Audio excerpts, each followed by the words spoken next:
نام کچھ سامنے آ رہے ہیں لیکن ان ناموں کے حوالے سے بھی کہا جا رہا ہے کہ باقاعدہ نام نہیں ہے یہ باقاعدہ اور بے قاعدہ ناموں کا جو سلسلہ چل رہا ہے نگراں حکومت خود سے تھوڑا اب یہ بھی پریشانی چل رہی ہے کہ کس کو آنا ہے کس کو نہیں آنا، وقت پر الیکشن ہونا ہے نہیں ہونا، یہ اتنی گو کی سچویشن کیوں ہو رہی ہے؟ مطلب وقت پڑا ہے نا ان کے پاس، ابھی تو تقریباً 1 ہفتہ یا 10 دن باقی ہیں اور 10-12 دنوں کے اندر یہ فیصلہ کر لیں گے، اور وہ ہماری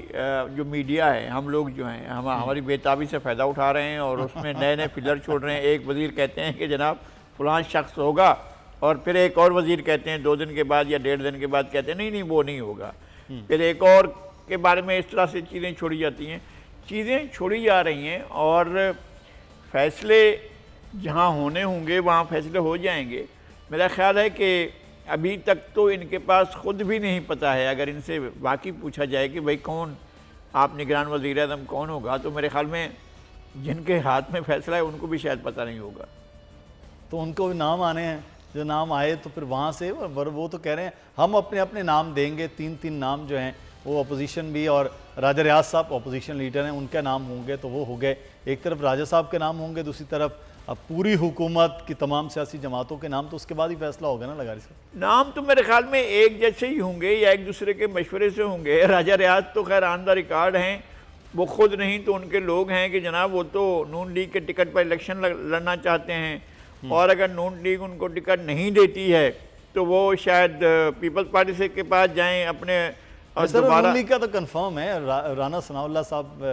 اور ان کا تو ویسے بھی تعلق بڑا اچھا ہے فیصل آباد میں، اور رانا افضل صاحب کی ڈیتھ کے بعد اس حلقے میں نون لیگ کے پاس مضبوط کینڈیڈیٹ ان کے صاحبزادے ہیں، لیکن ان کو کہیں اور ایڈجسٹ کیا جا سکتا ہے، تو راجہ صاحب کے لیے میدان میرے خیال میں ان کے صاحبزادے بھی اس بات کے حق میں نہیں ہیں کہ ان کو اپنے والد کے حلقے سے ایک طرف کر دیا جائے، وہ بھی ظاہر ہے کہ صوبائی اسمبلی سے بھی لایا جا سکتا ہے ان کو۔ نہیں، جب وہ وزیر اعظم ہاؤس میں بیٹھ رہے ہیں تو کیا صوبائی اسمبلی میں کیا کرنے جائیں گے، اس لیے کہ وہ وفاق میں موجود ہیں اور وفاق کے بڑے اس میں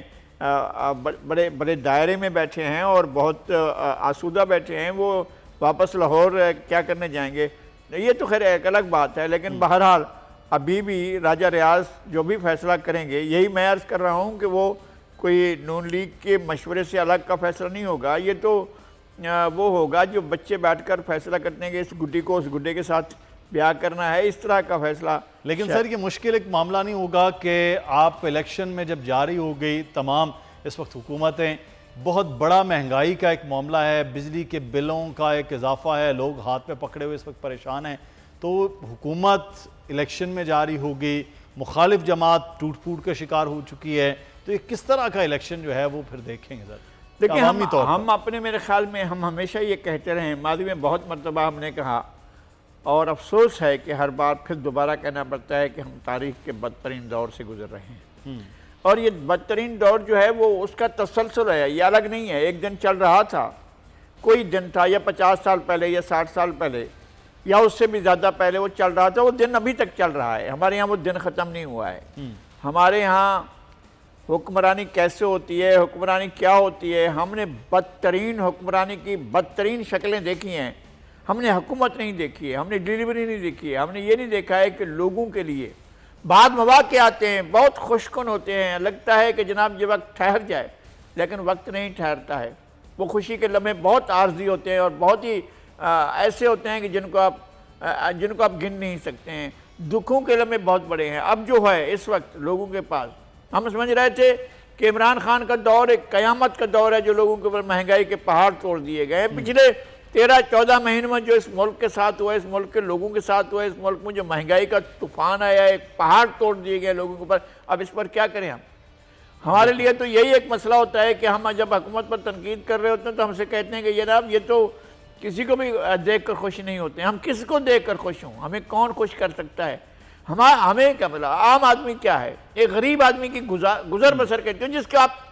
چلیں، لوگوں کو تنخواہ نہیں ملتی ہے، لوگ 15,000 20,000 پر بھی کام کرنے پر مجبور ہیں، لیکن کیا 15-20 ہزار کمانے والا یا 25-30 ہزار کمانے والا کیا گھر میں لے کر کیا جائے گا، اس کے بچے آٹا کہاں سے لیں گے، چینی کہاں سے لیں گے، ان کے بچوں کی غذا نہیں پوری ہو سکتی، مکان کا کرایہ نہیں ہو سکتا، آپ کے بجلی کے بل،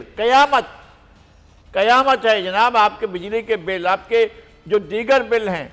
یہاں کراچی میں پانی نہیں ہوتا مگر بل آتا ہے، یہاں پر کراچی میں بجلی نہیں ہوتی مگر بل آتا ہے، یہاں پر جو ہے وہ گیس نہیں آتی ہے مگر بل آتا ہے، یہاں پر جو ہے چیزیں نہیں ملتی مگر بل آتا ہے، بچوں کو نہیں پڑھاتے مگر فیس آتی ہے، اسکول کی فیس بھی آتی ہے، ہر چیز آتی ہے، جو چیز نہیں دی جاتی، جو سروسز نہیں ملتی ہیں ان کی فیس لی جاتی ہے لوگوں کو، اور لوگ بھرنے کے لیے وہ ہے لاچار ہیں، لوگوں کے پاس کوئی چارہ نہیں ہے۔ اگر آپ کو یہ ویڈیو پسند آئی ہے تو سبسکرائب کیجئے اور بیل آئیکن کو پریس کیجئے۔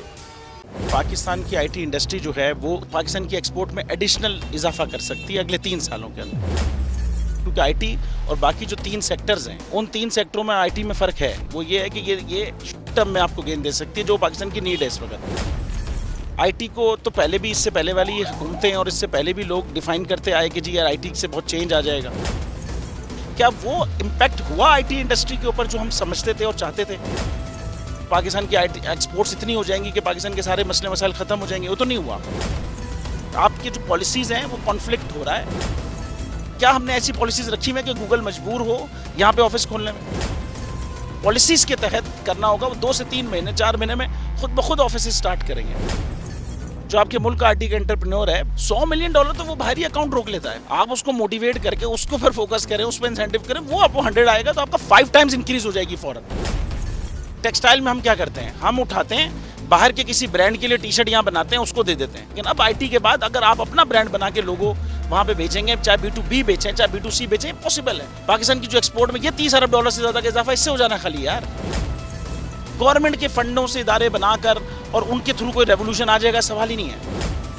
آپ نے انتخاب صحیح کر لیا ہے، اب آگے چیز صحیح کرنی ہے، بس آپ صحیح ڈائریکشن میں صحیح چیز ہوگی انشاءاللہ۔ میں سمجھتا ہوں $50 ارب تک کی آئی ٹی ایکسپورٹ میں کنٹریبیوٹ کر سکتا ہے پاکستان کی۔ سبسکرائب کریں اور بیل دبائیں تاکہ کوئی خبر رہ نہ جائے۔